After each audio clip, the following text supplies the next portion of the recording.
Hello प्यारे बच्चों, welcome to my channel. I hope आप सभी बहुत ही अच्छे होंगे।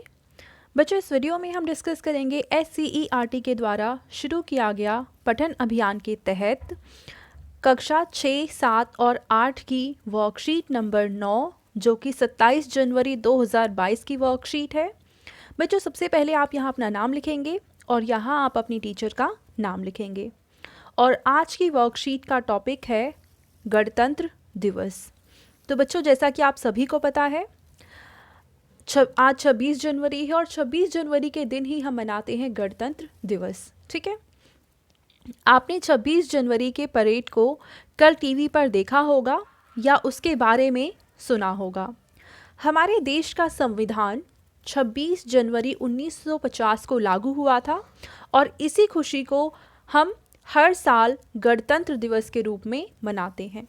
तो बच्चों, संविधान हम कह सकते हैं एक ऐसी किताब है जिसमें सारे नियम कानून लिखे हुए हैं कि हमारा देश किन नियमों के तहत चलना चाहिए। ठीक है, तो ये जो नियमों की किताब है ये 26 जनवरी 1950 से शुरू की गई थी, लागू की गई थी हमारे देश में, और इसीलिए हर साल 26 जनवरी को हम गणतंत्र दिवस के रूप में मनाते हैं, जिसको इंग्लिश में कहते हैं रिपब्लिक डे। ठीक है, भारत का संविधान बनने में 2 साल 11 महीने और 18 दिन का समय लगा था। यानी इस किताब के अंदर जितने भी नियम कानून हैं उन सभी को बनाने में 2 साल 11 महीने और 18 दिन का समय लग गया था। आगे देखते हैं। पूरे देश में गणतंत्र दिवस के उपलक्ष्य में अनेक कार्यक्रम आयोजित किए जाते हैं।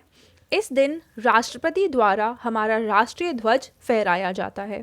यानी राष्ट्रीय ध्वज कौन फहराता है इस गणतंत्र दिवस के दिन? वो होते हैं राष्ट्रपति। और हमारे फिलहाल राष्ट्रपति कौन है, उनका नाम आप मुझे कमेंट सेक्शन में बताएंगे। ठीक है, इस दिन दिल्ली के राजपथ पर बहुत बड़े समारोह का आयोजन किया जाता है। आपने देखा होगा बहुत सारी परेड हैं, झांकियां हैं, नृत्य हैं, बहुत सारी कलाबाजियां हैं, बहुत सारी चीज़ें इस दिन की जाती हैं। ठीक है, अब आइए कुछ प्रश्नों को देख लेते हैं। यहाँ पे कह रखा है कि इस लेख के आधार पर बताएं कि हम गणतंत्र दिवस क्यों मनाते हैं। तो आप क्या लिखेंगे?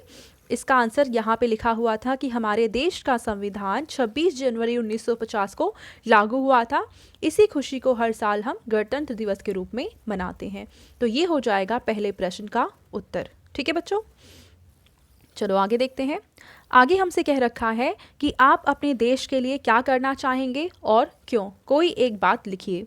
तो यहाँ पे आपकी अपनी बात है कि आप अपने देश के लिए क्या करना चाहते हैं और क्यों करना चाहते हैं। जैसे मान लो कि कोई डॉक्टर बनना चाहता हो और इस देश में किसी पर्टिकुलर बीमारी का इलाज करना चाहता हो, या कोई और चीज़ करके किसी और तरीके से हमारे देश की सेवा में लगना चाहता हो, तो आप यहाँ पे अपने बारे में लिखेंगे कि आप क्या करना चाहते हैं। ठीक है, उसके बाद है निम्नलिखित शब्दों को शामिल करते हुए एक छोटी सी कहानी लिखें और अपने शिक्षक, शिक्षिका या अभिभावक को दिखाएं अथवा उन्हें सुनाएं। तो आपको एक छोटी सी कहानी लिखनी है जिसमें विद्यालय आ सकता है, बच्चे, झंडा, देशभक्ति, शपथ, खुशी और सम्मान।